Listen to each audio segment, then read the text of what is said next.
Isang nakakagulat at napakabilis na pangyayari ang bumulaga sa buong crypto community matapos makaranas si XRP ng tinatawag na pinakamalaking bear trap sa kasaysayan nito. Sa sobrang bilis ng reversal ng presyo ay marami po ang nabigla, nalito at nawalan ng malaking pera, lalo na ang mga nag-short position kay XRP. Kung isa ka sa mga Pinoy na sumusubaybay kay XRP o kaya ay nagtitrade sa kanya, napaka-importanting maunawaan po natin kung ano nga ba ang nangyari at bakit po ito tinatawag na historic event. Kaya yan po ang siyang ating pag-uusapan sa video na ito. Pero bago po tayo magpatuloy, ay pakibasa na lamang po muna ang disclaimer dito po sa ibaba ng ating screen. At ayan mga crypto, simulan po natin sa kung ano po ang ibig sabihin ng bear trap at paano po ito gumagana kay XRP.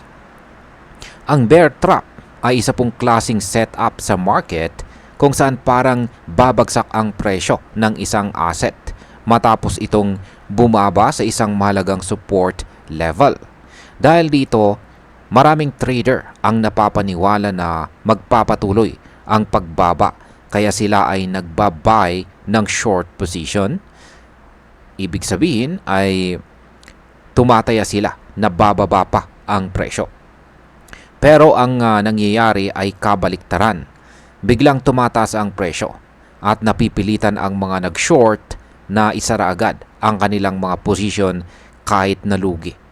At ang resulta, mas lalong bumibilis ang pagtaas ng presyo dahil sa panic closing ng mga short trades. Ngayon ay paano po nagsimula ang bear trap na ito kay XRP? Ang lahat ay nagsimula po sa isang matinding rally. Umakyat si XRP ng tuloy-tuloy at matagumpay po niyang nabasag ang ilang matitinding resistance levels hanggang sa umabot ito sa isang bagong all-time high na $3.65.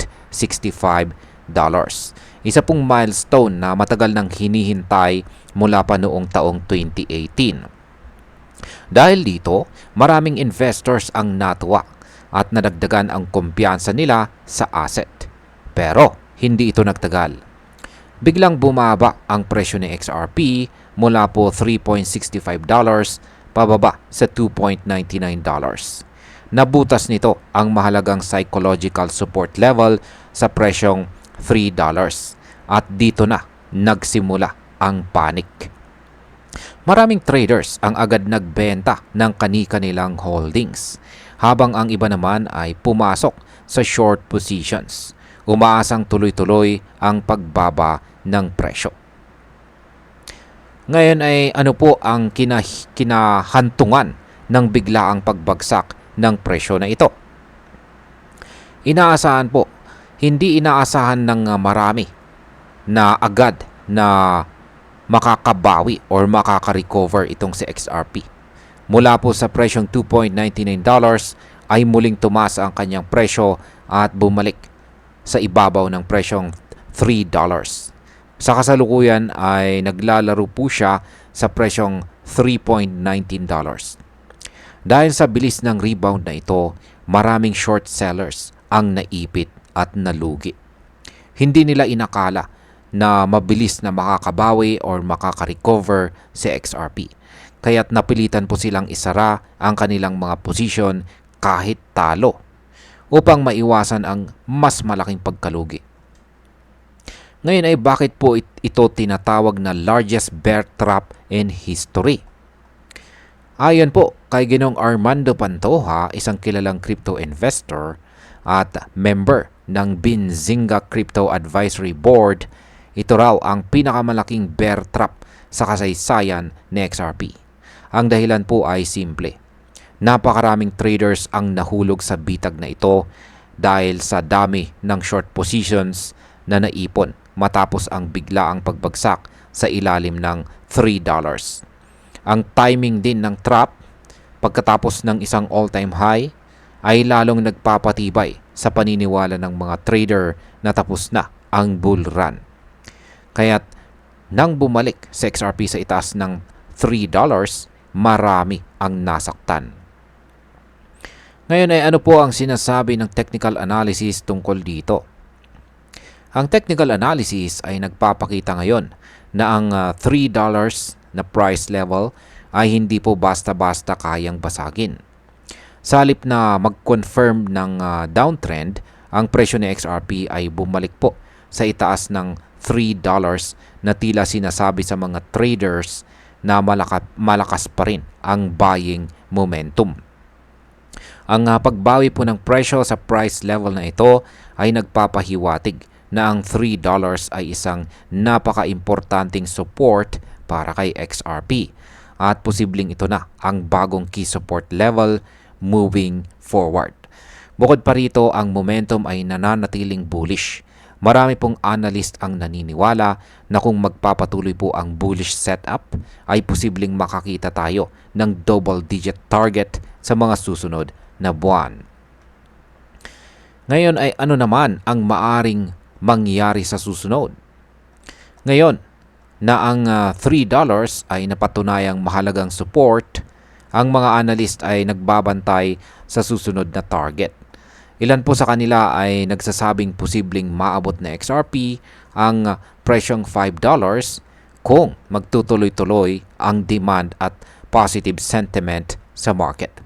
Ang iba naman ay mas bullish pa at naglalagay ng target na $10, lalo na kung magkaroon ng major adoption si XRP sa mga bagong financial institutions. Si XRP po ay kasalukuyang nagpapakita ng matinding katatagan sa kabila ng volatility. Bagamat marami pa ring balakid gaya ng regulasyon at market manipulation, ay malinaw na hindi pa tapos ang laban ni XRP. At yan para po sa atin bilang mga Pinoy crypto enthusiast, ang pangyayaring ito ay isang mahalagang aral. Una, hindi dapat agad nagpapadala sa FOMO or panic. Kailangan nating matutong magbasa ng tamang signal sa chart at maintindihan ang psychology ng market. Kung nag-short ka kay XRP sa panahong bumagsak siya sa ilalim ng $3, malamang ay naipit ka at nalugi. Pangalawa, pinapaalala po nito sa atin na ang crypto market ay puno ng traps at hindi lahat ng galaw ay dapat sabayan ng walang analysis. Maging maingat at laging may plano bago pumasok sa anumang trade. At higit po sa lahat ay importante rin ang tamang mindset. Sa halip na matakot, dapat po nating tingnan ang mga ganitong pangyayari bilang oportunidad para matuto at lumago bilang investor. At bilang panghuli, para sa akin ay isa itong magandang halimbawa kung gaano kadelikado pero exciting ang crypto market. Ang bilis ng pangyayari ay nagpapakita po na kailangan nating maging alerto at handang mag-adjust anumang oras. Si XRP ay patuloy na nagpapakita ng lakas at kung magpapatuloy po ang ganitong momentum ay posibleng makita natin siyang umakyat palalo. Pero syempre, laging may risk. Kaya dapat habang naniniwala tayo sa potensyal ng mga coins tulad ni XRP ay huwag nating kalimutan ang risk management. Laging alamin kung saan po ang entry point, saan ang take profit at saan ang stop loss. Ang malaking bear trap na ito ay hindi lang basta kwento. Isa itong paalala na ang market ay laging may paraan para gulatin tayo. At ayan, hanggang dito na lamang po tayo sa video na ito mga ka-crypto. Marami pong salamat sa panonood. Ingat po tayo lagi at God bless po sa ating lahat.